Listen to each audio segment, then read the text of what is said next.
আমি এখন আপনাকে কিছু ছবি বা ভিডিও দেখাবো, আপনি চাইলে পজ করে, রিপিট করে বা স্কিপ করে দিতে পারেন।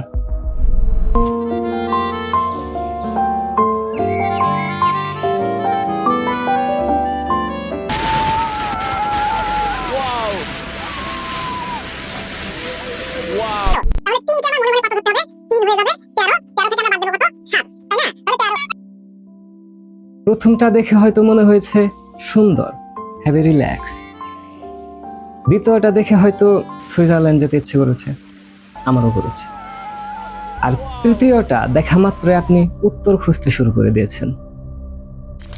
কিন্তু প্রশ্ন হলো, আপনি এই উত্তরগুলো কেন খুঁজছেন, বা আমার এই এলোমেলো ভাবে দেখানো ছবিগুলোই বা বোঝার চেষ্টা কেন করছেন? আমি তো আপনাকে কিছু করতেই বলিনি। এটাই আজকের টপিক। কেন কোনো কিছু দেখা মাত্রই আমরা একটা জাজমেন্ট তৈরি করে ফেলি।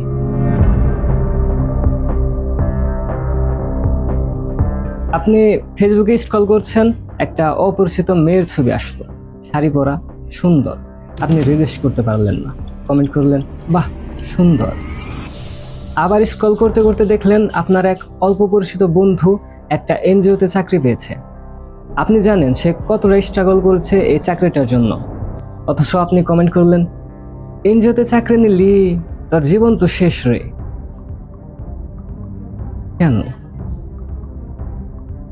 কেউ আপনাকে জিজ্ঞাসা করেছে না আপনার মতামত চেয়েছে? তাহলে কেন বললেন? দস্তয়েভস্কির নোটস ফ্রম আন্ডারগ্রাউন্ড বইটা যারা পড়েছেন তার একটা চরিত্রকে চেনেন, নামহীন কিন্তু ভয়ঙ্করভাবে ফ্যামিলিয়ার। সে ইন্টেলেকচুয়ালি খুবই শার্প।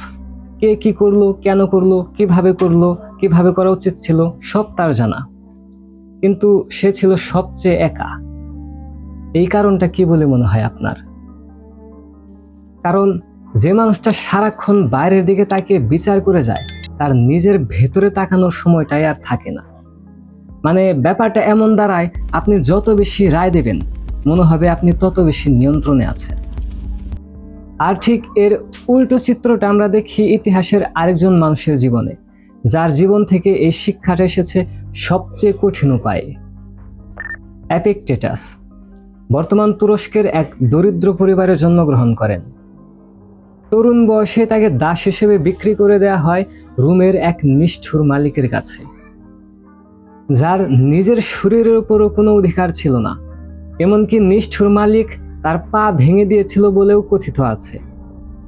অথচ পরবর্তীতে তিনি হয়ে ওঠেন রোমের সবচেয়ে প্রভাবশালী দার্শনিকদের একজন, যার শিক্ষা পরে সম্রাট মার্কাস অরেলিয়াসকেও গভীরভাবে প্রভাবিত করেছিল। যে মানুষটার নিজের জীবনের উপর কোনো নিয়ন্ত্রণ ছিল না এক সময়, সেই মানুষটাই আমাদের শিখিয়ে গেছেন যা তোমার নিয়ন্ত্রণে নেই তা নিয়ে প্রতিক্রিয়া দেখানো মানে নিজের শক্তিকে ধ্বংস করা। ভাবুন তো, একজন দাস এই কথা বলেছেন যার কিছুই ছিল না। তিনি আমাদের শিখিয়ে গেছেন কিসে হাত দেওয়া উচিত আর কিসে নয়। সম্রাট মার্কাস অরেলিয়াস লক্ষ মানুষ যার কথায় উঠত বসত, তিনিও এপিকটেটাসের শিক্ষা মনে করে নিজেকে এই একই কথা বলতেন। একটা প্রচলিত গল্প দিয়ে শেষ করি, তাহলে ব্যাপারটা বুঝতে আরো সহজ হবে।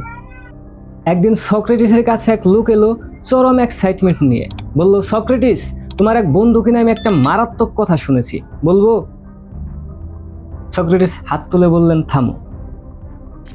বলল, বলার আগে 3টি টেস্ট পার হতে হবে। প্রথম টেস্ট, তুমি যা বলবে তা কি 100 ভাগ সত্য? লোকটা আমতা করে বলল, না, আরেকজনের কাছে শুনেছি। দ্বিতীয় টেস্ট, তুমি যা বলবে তা কি ভালো কিছু? না, একদমই উল্টো। সক্রেটিস হাসলেন। তৃতীয় টেস্ট, তুমি যা বলবে তা কি আমার জন্য জানা জরুরি? লোকটা মাথা নিচু করে বলল, না, তেমন জরুরি না। সক্রেটিস তখন বললেন, যে বিষয়টা সত্যি না, ভালো না, আমার জন্য জানা জরুরিও না, সেই বিষয়ে তোমার মতামত শোনা আমার লাভ কি? তো অপিনিয়ন দেওয়ার ক্ষেত্রে আপনি এই ফর্মুলাটা ফলো করতে পারেন। তবে আমি জানি আপনি এই ফর্মুলাটা অলরেডি ফলো করেন। কোথায় করেন সেটাও বলে দেব, দিচ্ছি।